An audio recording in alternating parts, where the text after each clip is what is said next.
নমস্কার বন্ধুরা, তোমরা সবাই কেমন আছো? আমি আজকে সর্ষে পোস্ত দিয়ে ডিম ভাপা রান্না করব। তার জন্য আমি ডিম সেদ্ধ নিয়েছি। ডিমগুলোকে আমি এবার পিস পিস করে কেটে নিলাম। তার জন্য আমি মশলাটা রেডি করব।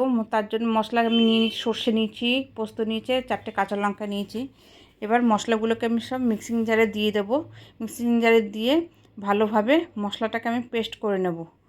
মশলাটা পেস্ট করা হয়ে গেছে, আমি একটা বাটির মধ্যে ঢেলে নিয়েছি। এবার আমি ওর মধ্যে নুন, একটু হলুদ দিয়ে দিলাম। তারপরে দেব কিছু পরিমাণে সরষের তেল, দিয়ে এটা ভালো করে মিক্সড করে নেব। নেওয়ার পরে আমি একটা টিফিন বাটি নিলাম, তার মধ্যে ডিমগুলোকে ভালো মতন সাজিয়ে দিয়ে ওপরে মশলাগুলোকে সব ঢেলে দেব। দিয়ে কিছু পরিমাণে আবার কাঁচা সরষের তেল দিয়ে দিচ্ছি, দিয়ে ঢাকনিটা আটকে দেব। আটকে দিয়ে আমি কড়াইয়ে একটু জল বসাবো গ্যাসে। আমি টিফিন বাটিটা বসিয়ে দেবো। বসিয়ে দিয়ে জল যখন শুকিয়ে যাবে আমি টিফিন বাটিটা নামিয়ে নেব। তাহলে আমার রান্না রেডি।